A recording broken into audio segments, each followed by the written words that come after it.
when the name Corpse Paint came about. For me, it's just like an electric jolt. The real ugly side of humanity, and their music sounds like it. I always wanted to be a band that was approachable to people, that was just regular ass people. Yo, what's up? So before I start this episode, I want to bring up two really good friends of mine that I've met along the way. They've been the backbone and really the biggest supporters of this podcast since day one. Everything visually you see with this podcast has been done by Wither Designs and Benny Bones Art, and it could be your band next. Check them out on social media, get yourself something unique and original, and yeah, let's do this. I thought it was funny, like, when I first found out about your band, through, like, that Spotify playlist, the one that everybody listens to. Yeah. I looked into you guys more, and I'm like, what the hell? These guys are from Ohio? That's awesome. Yeah, dude, it's Ohio right now has got a lot of really like heavyweight bands coming out of it, and it's so fucking like it's wild because I've been playing music for a super long time, and it's always been like hardcore bass, which I'm a big hardcore fan too, but there's never been like metal bands that are coming out that are actually like doing it. You know what I mean? Yeah, like, actually, like, yeah, well, I feel like there's bands that have toured around here, like, that have got out. Like, Anthropic from Buffalo, Yeah. they've toured and done that, but, like, actually gotten to the point where, like, 200 Stab Wounds and all them guys are. It's Yeah, crazy, dude. man. Those guys are, like, touring with, like, Cannibal Corpse, man. Like, Yeah. they went from literally playing Italian restaurant that I saw them at, like, in the beginning, to playing with Cannibal Corpse. Like, It's what? insane. Yeah, You dude, it's know? so insane. Yeah. Yeah. There's a whole like a lot of the bands that are like them and like Sanguia Sugabog and stuff like that. Like those kind of bands that are popping up off Ohio are wild. Like the real slammy kind of like down tempo death stuff. Yeah. And I think your band's in that realm too, without a Yeah, oh doubt. yeah, we definitely have like some like doom elements too, and we I feel like with Bather we got lucky when it comes to collectively what we wanted to do as a band to where we could kind of like almost mold and fit with any extreme band. I feel like Yeah, that's totally true, because I mean, yeah, you could fit with like a death metal band, a doom band, like a noise band. yeah, dude, like even those super weird bands, like I think that's the benefit of being somewhat of a, I guess, a weird band is what you can call it, is that yeah, you don't get really put in this box of which is that's something that's always been a thing, especially for heavy bands. Is they've always extremely were like, we don't want to fit in a box, and then a lot of times they're like, well, you sound like Vader, and which Yeah. Vader rules, but that's literally your entire discography is sounding exactly like an old school death metal band. It's like it's kind of hard to put you on a bill with like Madball or something, and it makes sense. Right. No, totally. I could see you guys playing with a whole mix of bands around in this area, without a Yeah, doubt. man, it's awesome and it's very freeing, and it's cool because like we support so many like bands across the board, whether it's yeah, like you said, like noise bands or death metal bands or even like those heavy shoegaze bands and stuff. So like we're big fans of all of these type of bands, and it's like, man, that's really cool because like now we can jump on shows with those guys too, because there's some really cool there's a band called Sign Language. They're kind of like a shoegazy type band out of Yeah. Cincinnati, and they're fucking rad, dude. And it's like I could see us playing with those guys too. You know what I mean? It's really freeing. Yeah. And I mean, the first thing I wanted to really like ask you was like, what do you feel like drew you into metal besides actually the music itself? Like, I mean, maybe like the community or like the atmosphere of that genre. Like, what drew you to it? Yeah, man. Well, originally I'm from like an hour south of Columbus, and there's no scene. It's this place called Chillicothe, and there's literally no metal scene at all. Whenever I was a teenager, there was a couple bands, and then whenever my first band that actually did anything started up, was around the time that like the scene bands started getting popular. Yeah. So there was a lot of like Christian core, metalcore type bands, and even though we weren't that, like that's who we played with. You know what I mean? And so it was definitely different at that time. But what drew me to it mostly was I would see, all of these growing up, all the music videos from like Pantera and stuff, like back in the Headbangers Ball days. And I remember seeing that stuff as a kid, be like, man, like this is so aggressive. Like this is so intense. And as cliche as it sounds, like, man, you know what? I know I'm only like 7 or 8, but I'm mad. So like, I'm just mad as hell for no reason, just walk around pissed off.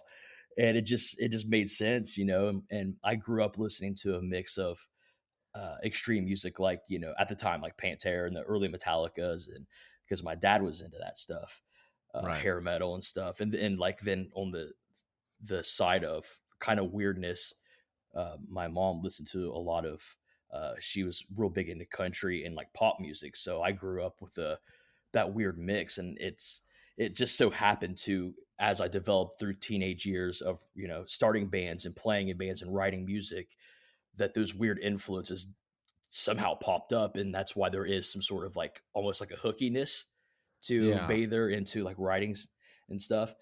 And so like just that entire initial childhood stuff drew me to the idea of that. And I didn't know that there was such a thing as like a scene. You know what I mean? I knew that there was certain bands that came from the same area, and they were all very influenced by each other.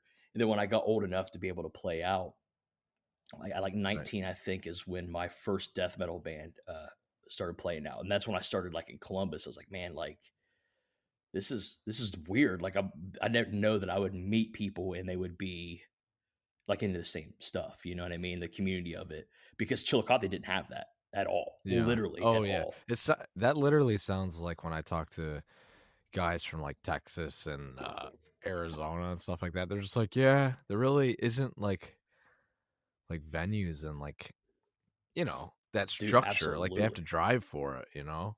Absolutely, dude. I remember being a teenager, getting my license and being like, the first thing I did, man, was start buying tickets to shows in Columbus and driving an hour, school nights, just driving up there and going to shows. And you start to meet people that way too, is just, just actually being a fan and going to shows before, even playing out. And I remember seeing like a lot of people that were in the bands in Columbus that were going to shows too. And you start to meet those people and you start to realize like, oh shit, I'll start a band, start playing out. And then you Yeah. realize it's not as easy as that. You know what I mean? It's Oh when you're a yeah. teenager, it's like, dude, well, you know what? I'll just start a goddamn band. And it's like, it's not really, it's not Yeah, with that like a easy. $40 budget. They're like, Oh, Let's dude. kill it, man." Yeah. Dude, this is going to be sick. I don't know how to play guitar, but man, we'll fuck it. It'll be cool, man. Dude, I'll tell you a funny story. When when I first uh started like the first band I was ever in, the only band I was ever in, I remember calling like whomever we could get a show with, and for some odd reason my bass player was like, "Let's call this Pancake Shop." I'm like, "Why, dude?" Incredible. Oh, it's like, but that moment to me was just like, wow. Like we were that desperate to play a Oh, show that we called a Pancake Shop. yeah, Like, imagine, dude. like, breakfast with, like, Yeah. a metal band. Yeah, just screaming right in your face and stuff. It's like, man, it's Saturday morning. Can you guys? I got kids here. Can you guys Yeah. shut up, Yeah, we were, like, I don't know, like, 15 at the time. It was just so funny. But, dude? That shit is hilarious. Like, it's you don't know any better, too. You know what I mean? Like, yeah. in your head, it's just like, well, I could play anywhere. I, I remember we had like a local like radio rock station that we Okay. would get, and I remember I remember I was way too old. I should have known better by then. I mean, what the hell? I was almost 20 years old this time. But I remember trying to contact them, like, hey, I got this death metal band. They're like, dude, we're not playing death metal. We literally play Three Doors Down. Like, what are you talking about? They're like, "Yeah, let me just put it on right after, Guns N' Roses." Yeah, right. Classic rock and shit. And it's like, hey, can you guys play this? Like, dude, no, you're dumb. That's so funny, and, like, now I think about it, like, yeah, it just wouldn't have worked, man. Like, Yeah. we would've brought our stuff in and we would have brought it back into the car because there'd be like a whole bunch of grandmas like eating pancakes, yeah, with their kids. Right, right. Oh man, Just but completely upsetting just their entire weekend is just done because a bunch of 15-year-old kids. um, so a lot of the stuff that I wanted to talk about was actually I have one more thing about Bather, and the rest is like what I kind of found today about you. Yeah, you're like a podcaster, you do like short films, you do like video and all that stuff. And I'm like, oh man, like this guy has a lot to talk about. Oh, right on, man. But the last thing about Bather is like, being a lyricist, like how do you get into that headspace of like writing music for that band? Like obviously you're from Ohio, I'm from Niagara Falls, like the atmosphere itself, lends itself to writing something about it. But how do you get into it? How do you get into that headspace? Yeah, man, that's a super good question. Like, as far as my how I write, I feel like I don't know if other people do it, especially lyricists, but I'll just continuously write. So if I think of like a line, or I think of even just a certain word or a little concept, I'll jot it down somewhere or I'll put it in my phone, and I just have like banks of stuff that I'm feeling at a time.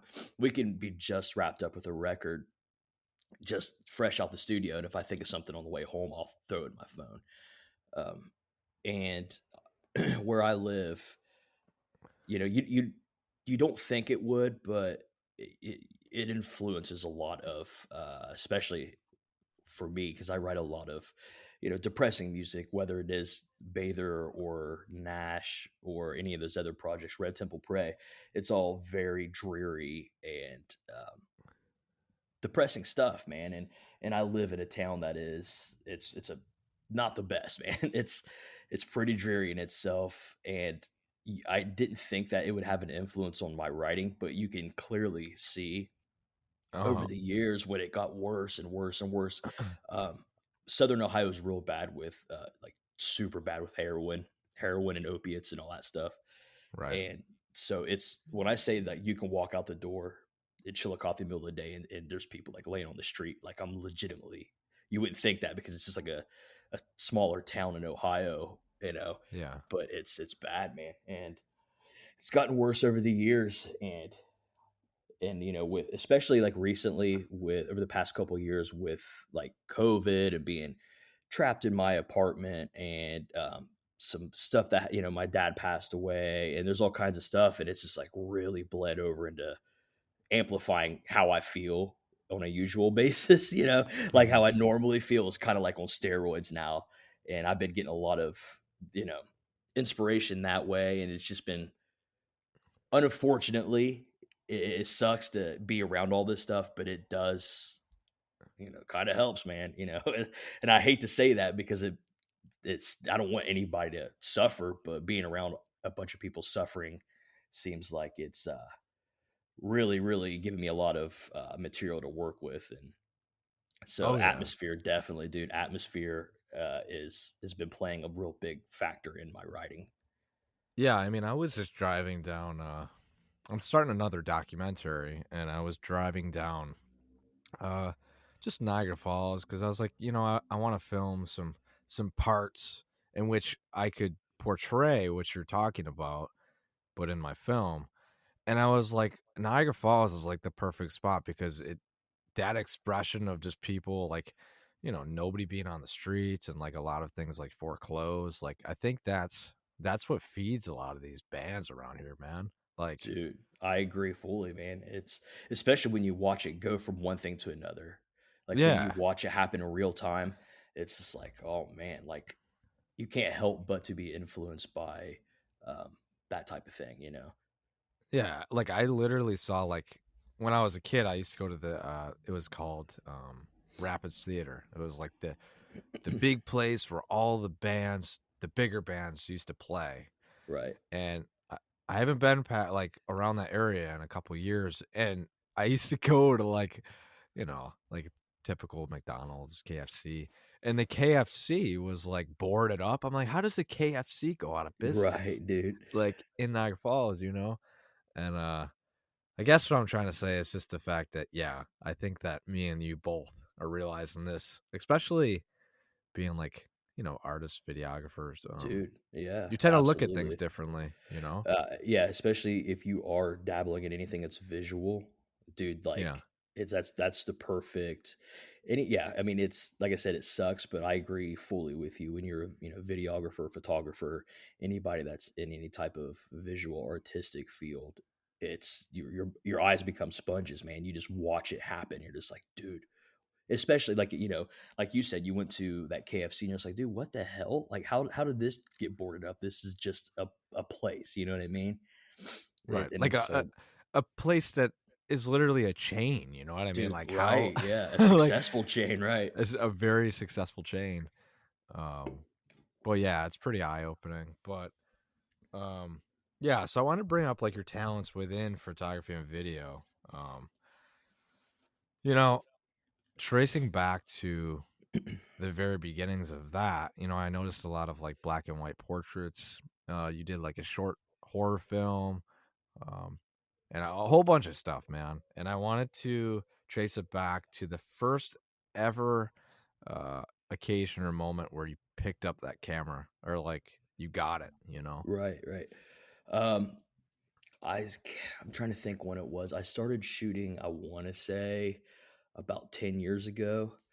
Um, as far as photos go, I initially just wanted to start doing like videographer stuff. Like Uh-huh.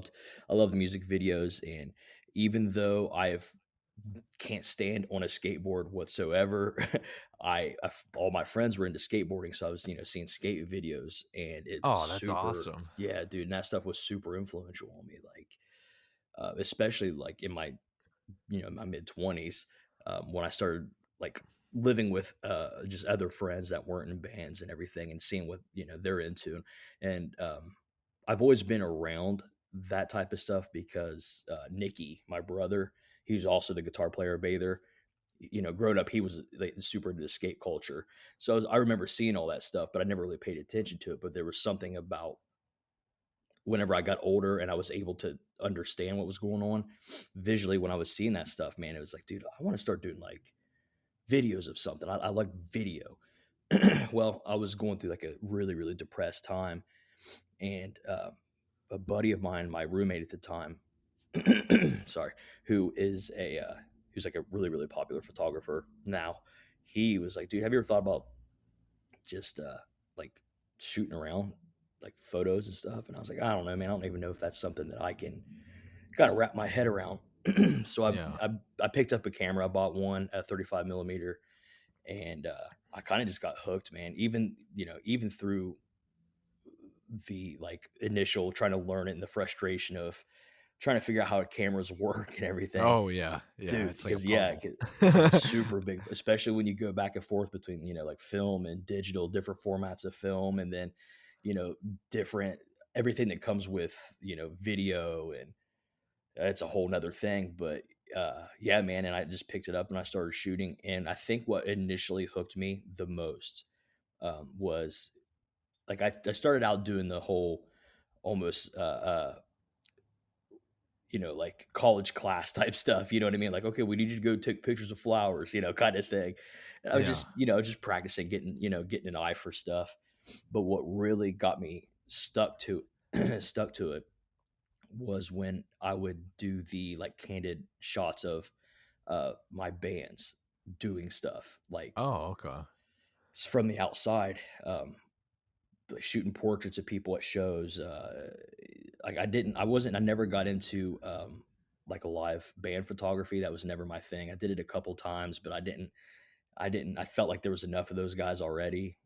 Right. Yeah. So I just focused really hard on portrait work, and the candid stuff that I get. And that's what really kind of, I've been working on a photo book for years and years and years. Like I'm talking, I probably have photos that are stacked up that are like on file from like 7 or 8 years ago or something, from band stuff that I've been just collectively putting together over the years. I want to put out a photo book about just what it's like to be in a DIY band. You just kind of Oh do your yeah, own that thing. would be awesome. Yeah, dude, I'm excited about it. I don't know when to release, you know what I mean? I don't know when it's done because I feel like it's a project that is just never finished. Well, if it puts you at ease, man, like I think that's every artist, man. Yeah, that's I was true. I, That's true. I was told that I don't even remember who told me this years ago. Um, but they said to me that a painter is never finished, making a piece. They just have to like, reside with it and be like, like this is how it's gonna be. This is all I can do, and like move on. And I think a lot of people have a hard time to. I do without a doubt, just being like, hey, like this could be better. Or, the Right, story's dude. not done. Dude, yeah, exactly. So you kind of got to cut it off and roll. Yeah. That And makes total sense. ever since somebody told me that, I was like, dude, you know what? Like that is 100% true. You Yeah. know. Um, I but yeah, definitely agree with that. And I mean, you're right. Like, because I feel that way, which is, man, that's kind of like a wild thing is because I'm able to do that with like music and other stuff. I'm like, okay, this is it's complete, even though I know that I'm not done yet.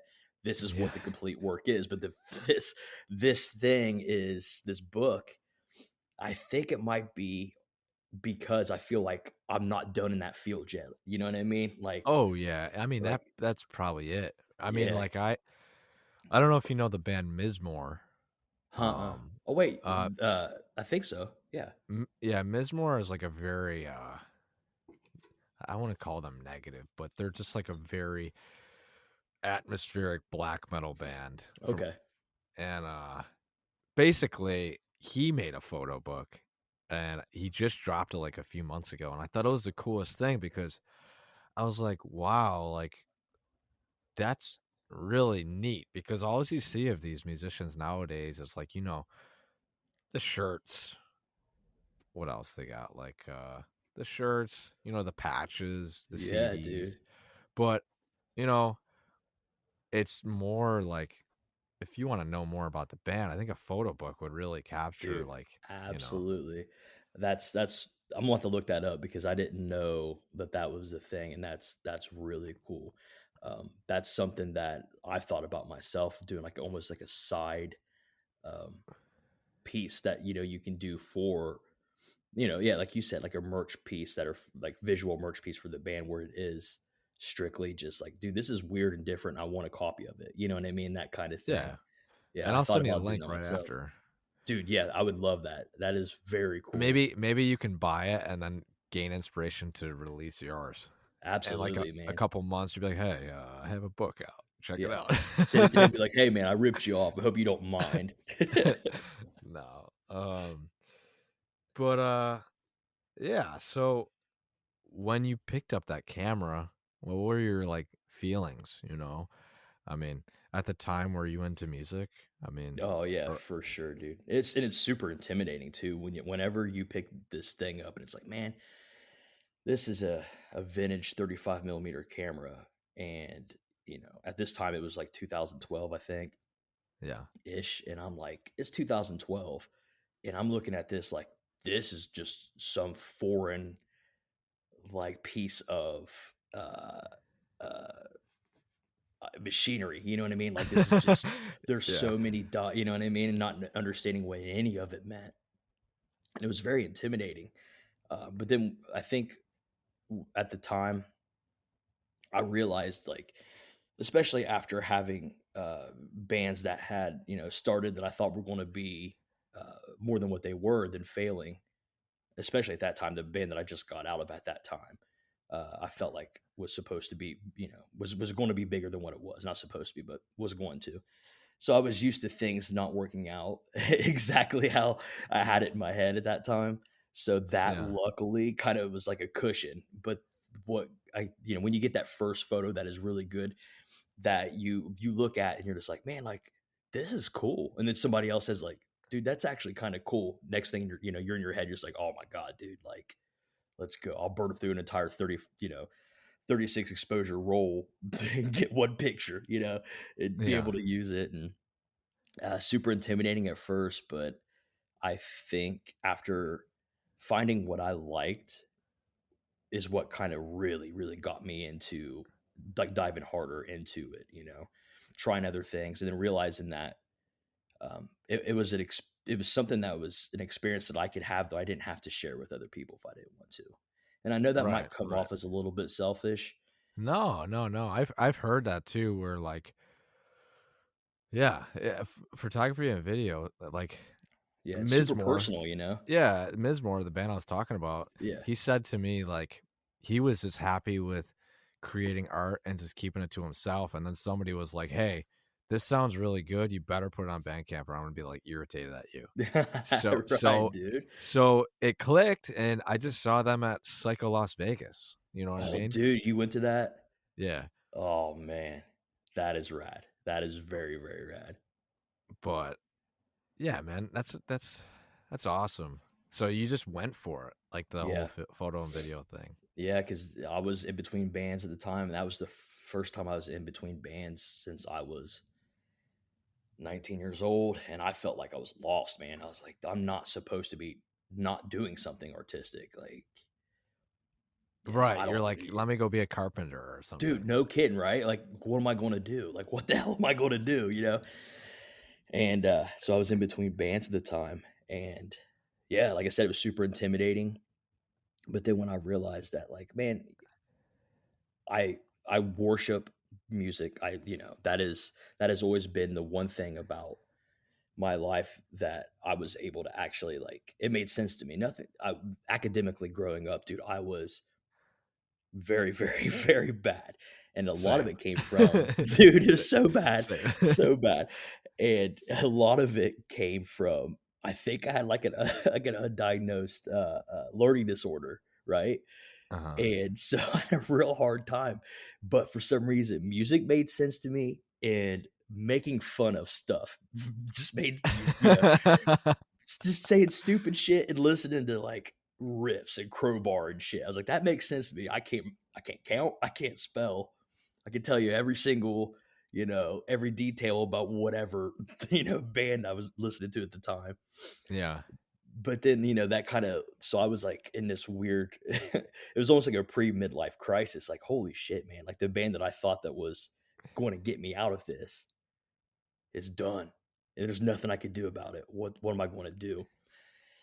So I did that to pass the time. And I realized like, man, like this is making me feel better just being here. You know what I mean? Like it made me feel like I wasn't a one trick pony. Like, this is something that I could do that I like to do, and it is kind of like A covering all release. the bases. Yeah, dude, Yeah. exactly. And the benefit of like the way the photography, obviously video photo works is it's like, man, I don't have to rely on 5 or 6 other dudes. Right. I was just about to Dude, say that, man. you know what I mean? It's like Yeah. you don't have to rely on these people, and it's like, and I love being in a band, and I love the camaraderie, and I love the team aspect. But it feels good sometimes to be like, if it's Tuesday and it's noon, I don't have to, everyone else is at work and I'm off. I can just go. I can just go do whatever I want and create something and not have to even tell anybody about it. Right. Yeah, I think that is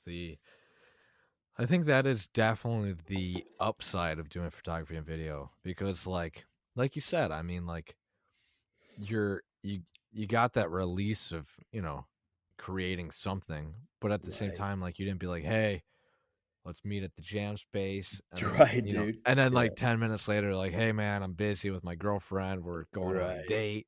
Yep. Like, it's I can 100% agree with you there, because like I think that they kind of had the same um background, you know what I mean? Like, you're creative, but yeah, you don't really have to rely on other Dude, people. absolutely. And Yeah. I think that's the reason why I'm more shifting that way, because like, I get it. And I get it, man. It feels good to make something. yeah, any type of, and the hard part is like with bands too, if there's any like obstacle in the way, sometimes it's not even dependent on you, you know what I mean? Dude, Like, absolutely. like I know like a band near me where like the guitar player had a kid, and like now the band is kind of not really playing a lot anymore. And Right. I was like, damn, like they were really good. Yeah, Um, man. And that stuff sucks because like life happens regardless of what movement you're making, you know. yeah. No, well, what do you think has been like the driving force of Bather then? I mean, like to keep it going, you know? Yeah, we actually had a similar situation not long ago. Our guitar player from day one, John, got married, and he found out that his wife was pregnant, and we tried to make it work um, with the schedule and stuff. And I think that at the time, this was like very recent, as of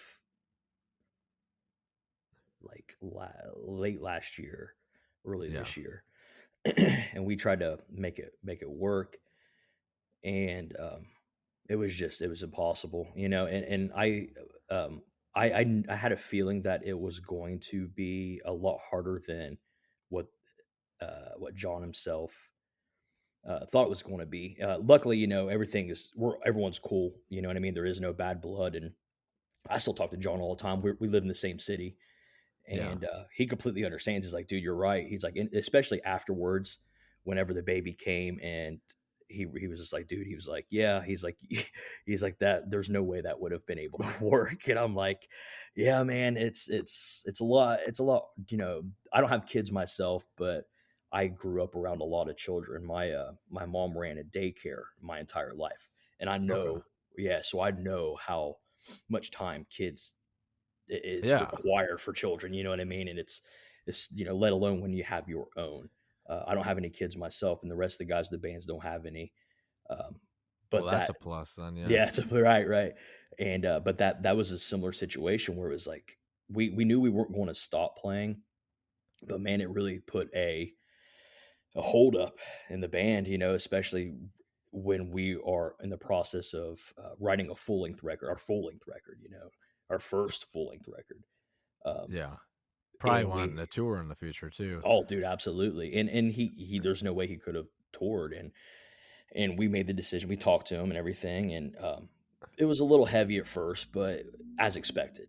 When you were in a band, I played music with that kid uh, since he was 19 years old, and he's 33 now. Okay. So Oh wow. so he's been in all previous bands that I've been in with me and my brother. We've all been in the same, like the last four bands we were in or whatever. And he was super passionate about this project, but like life happened, man. And so I knew we weren't going to break up, but we didn't know we didn't know if we needed to find a replacement or if we can do it on our own. And Uh-huh. so we decided to not replace John, and just uh we are technically a four-piece band, and we just wrote it all just as a four-piece. And we're gonna for like we've toured since then, and we just got fill-ins for touring. We have like touring musicians that step in and help us out with the rhythm guitar part. um, but man, like, yeah, for a second there, that exact same situation almost happened, where it's like, oh man, what's going to happen. But I feel like collectively as a band, um, we knew that we were onto something, at least, different and cool, and we didn't want to just kind of hang it up yet.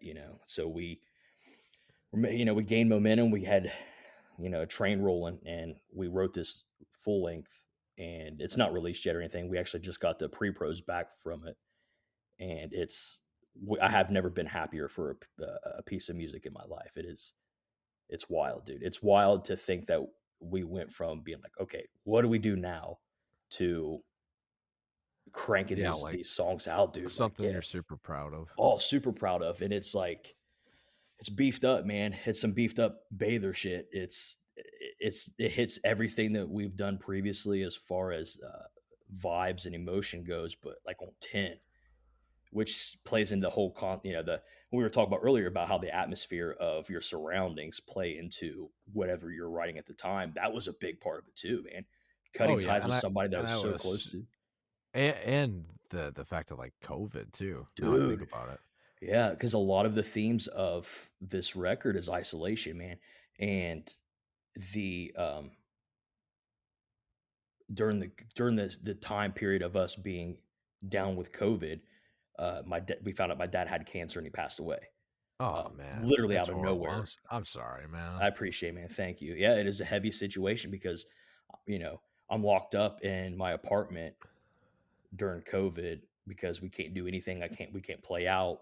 Literally can't do nothing. And a massive life change is happening in my life and my Right. brother's life, who also is in Bather. So it's that those kind of feelings of that, and then having to end a band relationship with somebody. Like I said, me and him are still friends, and I talk to him all the time, but it's still different than seeing him on every Sunday, riffing with him or whatever. Yeah. Yeah, it's kind of that same heavy feeling of like somebody not being there, not Dude, present. exactly. Yeah, absolutely. And everybody felt it in the band. And it was one of those situations, man, where it was like a perfect combination of shit that you didn't want to happen.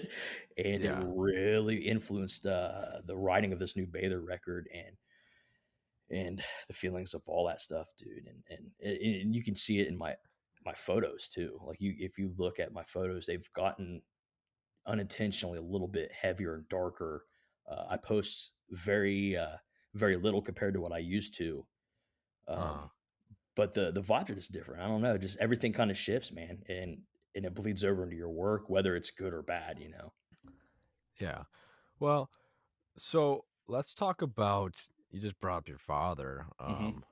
I wanted to bring up being a photographer, and a video guy, I'm kind of curious if your parents kept like an archive of you because as of recently, I was like, "Hey mom, like do I have a childhood like storybook or anything about my childhood?" She's like, "Yeah, there's one and then I have to like there's like a bunch of piles of just random photos." Yeah. I was just Yeah. wondering if that was something I don't know, something that you like cherish and look back and you're like, "This is why I do what I do with photography." Yeah, man. That's um okay. So that is something that I've noticed with other photographers that I'm friends with. Yeah. Like my friend Matt has been shooting since he was a kid. And so they've always had like photos in their life, in his family. My mom is one of those people that has the piles of photos just randomly, you know what I mean? Just Yeah. in boxes and stuff. But as odd as it sounds, for some reason, every single time growing up picking up a camera myself, whenever I would watch old archive videos, home videos or photos, like it bothered me. I don't know what it was about. There was something about it that sat heavy with me. Oh, wow. Okay. Yeah, dude, I have a really weird, and I don't know what it is. I don't know what it is about it. But it would always bother me, and I don't know if it was um, seeing me. This is going to sound like some sort of therapy stuff, but seeing me No, as a man, that's good. kid, like kid being a kid and having fun and careless and carefree. Oh, yeah. You know what I mean? And it kind of sits heavy with you because it's like now I'm an adult. I'm going through all these heavy things, and so like I won't look at that stuff. Like I won't look at it. I want nothing to do with it. I'll get to that whenever I'm got my shit figured out. Then I'll go back to watch that. So none of that actually played an influence on me, but in a way it kind of did because it's like I'm making new stuff to look at. Yeah. And Yeah, I and I now I think about it, that is a good point because I think a lot of people, including myself, if I were to look back in the past, I would feel kind of the same way. Because I yeah, mean, as you grow older, man, the obligations and the commitments and this, that, the other thing come into play, and then you're like, "Holy shit, man!" Like time yeah, goes by so quick, and then so quick.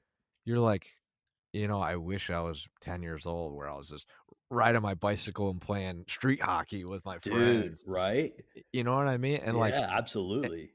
and nowadays, especially being photographers, you look deep at things. Like you're like, oh, like this is happening in the world and this is happening in the world. And then you look at the news and you're like, what the heck is going on, man? Like, Absolutely. That's an uh, extremely good point is the world around you, the world around you back when you were a kid was whatever's in your backyard. You know what I'm saying? Like, yeah, whereas now it's like, okay, well, there's, that kids die. It's like in the world. And it's like, that's like enough for me to be like, all right, I don't want to see anything about being happy right now. yeah. And especially like the fact of like, like Santa, like Dude, meat. right? Uh, what else was like another thing that in my childhood that was like covered up? Uh, like the Easter Bunny. Like Dude, cool think shit. about Yeah. think about all those things. Leprechauns. Dude, Like, the coolest shit ever was all lies. That's what sucks, man. That shit was rad. like elves. You think that Santa would make it down the chimney? Like what? Like how is Yeah. that gonna happen? And you're trying to explain it like, no, man, here's how it works. And it's like, well, you're 4, so that's not Yeah, that's you'll figure it out eventually. yeah. But I think there is something special about getting older because obviously if you weren't the age that you are, you want to have the opportunities to tour and express yourself in that way, you It's a know. privilege, man. Yeah, getting older is a privilege, and that's something that I'm not like old by all means, but I turned 36 in a month, You're and not old. Get out of here. yeah, yeah, I don't. But sometimes you feel old, but like, um, it's a privilege though, man. A lot of especially in the town that I live in, and like you said, like the things that you see and witness around what's going on around where you're at is, dude, I know a lot, and I mean a lot of people my age that have died of heroin overdose, and that I went to Yeah. school with, and it's just like what a privilege it is to make it another day. As cliche and goofy as that sounds, like damn, dude, like I friends of mine are just they don't exist anymore. They don't exist. Right. And I think a lot of what we're talking about has to come with just the fact of, I don't know, like just being grateful for being alive, dude. Like, I Absolutely, mean, man. there's so many negative things that yeah, that are going on in the world, just like appreciating life for what it is, and like Absolutely, taking those opportunities to fucking film and like tour the world, like, you know, because you got it. You because got I the chance can, to do it. right, Yeah. dude. You know what? Really, this isn't my story to tell, but I'll tell you most of it anyway. So my buddy Matt that I talked about earlier, he's the one that got me in photography. His name's Matt Day, by the way. He's a look him up. Awesome videographer, awesome photographer. This dude is he's killing it, man. He's the real deal. But anyway, he's the one that got me into it, and he has been shooting photos like his whole entire life since he was a kid. Yeah. And a couple years ago, it was either I think it was maybe 2 years ago. I think 2 or 3 years ago, he weird freak situation. He got bit by a tick and Okay. got a super crazy rare like virus or disease from it and almost died. Wow. Well, I'm talking like they were like, we need to get your kids in here. He's married, he's got kids, and he, for the longest time, it did something so crazy neurologically to him that he lost use of his arms and his hands. Oh my God. Dude, he couldn't pick up a camera. I'm talking that's somebody that it's like me losing my voice. Like, what am I going to do? Like that's all I've ever done my entire life. And Yeah. I physically, literally cannot do it. I'm watching myself be. I can't put the dial. Yeah, I can't move the dials on the camera. Nothing. He eventually, regained everything, and he's back to killing it and back to good. But for a second there, not only did he almost, die, which is in itself that's the heaviest of it especially when you have kids. Uh-huh. But outside of that, watching the thing that's like that's what I do, and that's literally what I do, and I can't even pick it up because my hand, and I'm looking at my hands not be able to work. You know what I mean? And Right. so when that happened, I kind of was just like, fuck, man, like life is heavy, but like when you see someone that you love go through something that is absolutely ridiculously traumatizing, it kind of puts in perspective being like, you know what, I'm thankful that at least I can do it. You know what I mean? So Yeah. I'll be that old guy in the scene. I don't give a shit, dude. I'll be playing that pancake house you were talking about and be like 45 Yeah. years old and shit, dude. That's awesome. Well, I'll tell you a story about me, and then you could tell me one something similar Dude, along the absolutely. lines. So like I think it was like senior year of high school, probably the worst time. Oh yeah. I was riding my dirt bike on the side of the street, and I dumped it. And I play guitar. My main focus at the time was play guitar, write music, be the music guy. Right. Uh, my whole hand, every finger basically in my hand was broken. I could not play guitar. And I'll never So forget did it just just like being shatter like, your hand? oh yeah, like I'll have to Holy show you that, shit, dude. the X-ray.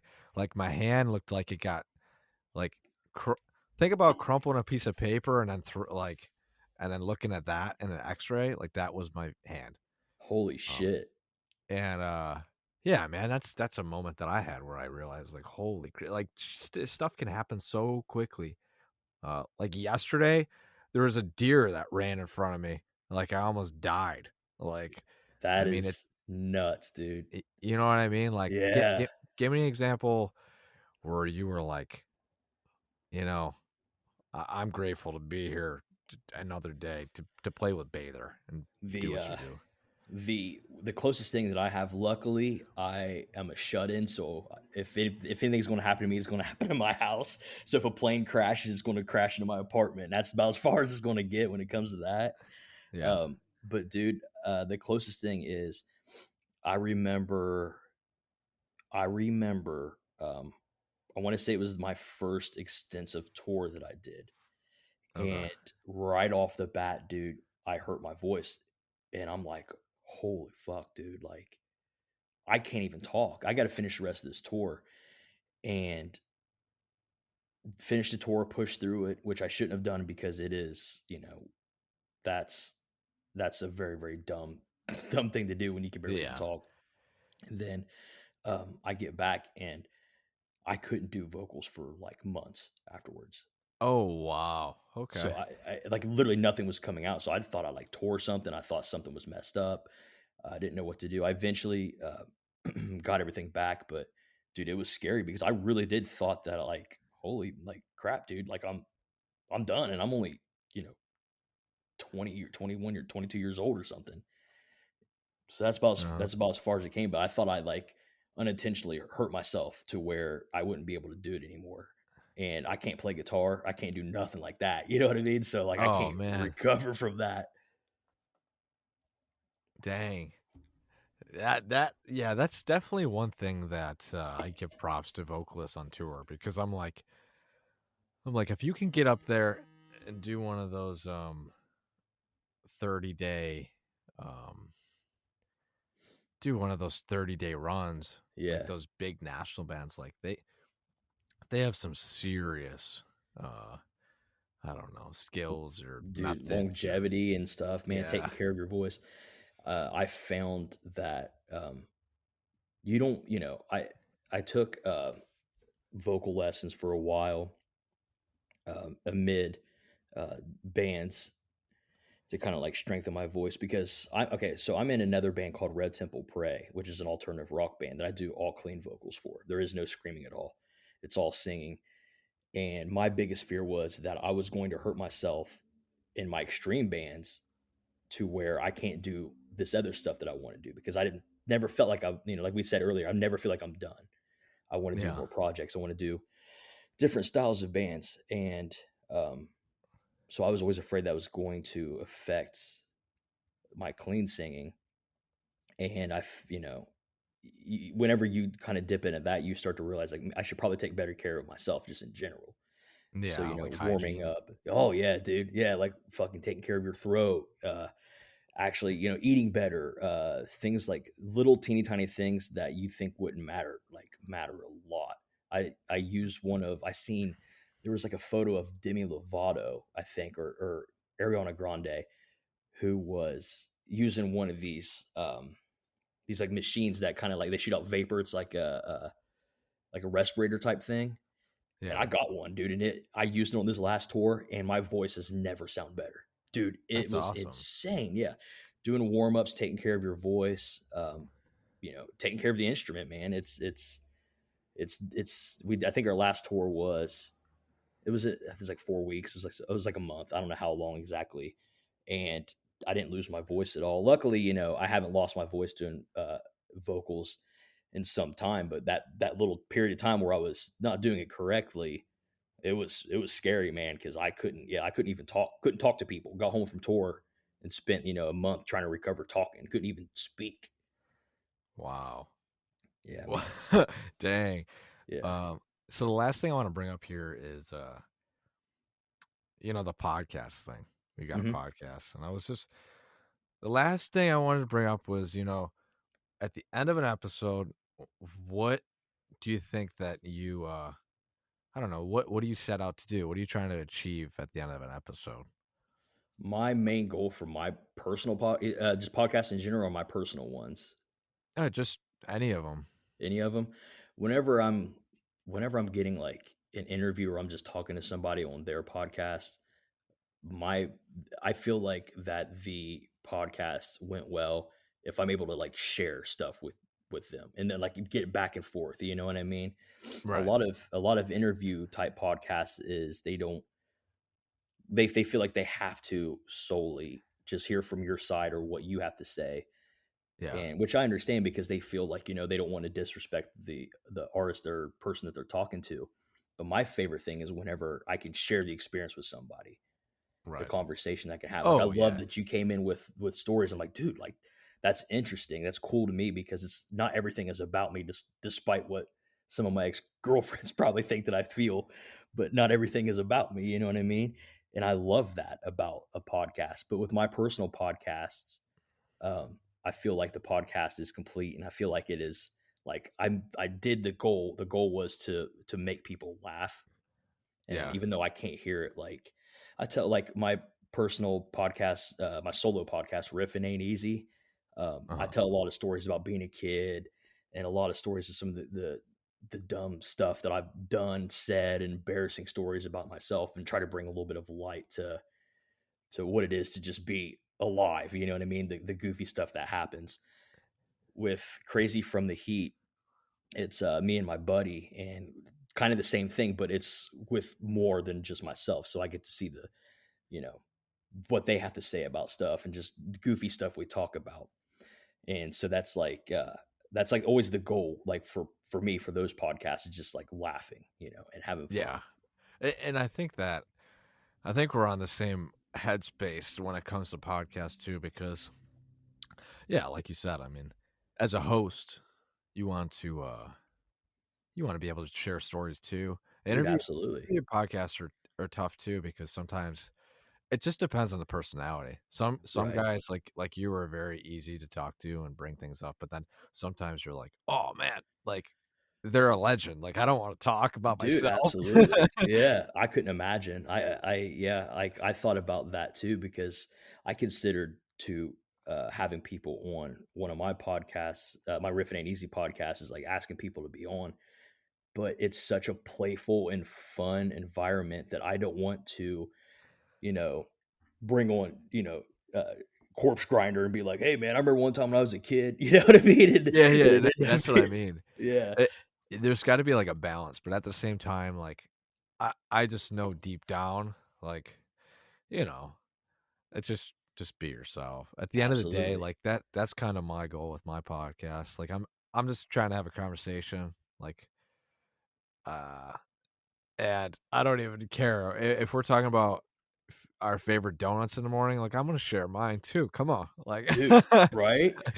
That like, that shit is rad, though. Like, that's the stuff that makes it makes it enjoyable to the outside listener too, They don't wanna just hear me be like, "Yeah, so I wrote this record and I was depressed." You know what I mean? It's like, yeah, we know that stuff, like, is there and it's awesome to talk about, but, like, I wanna hear what your side of the stuff is. I wanna hear what your point of view is too, even though you're the one that is hosting the podcast. Like,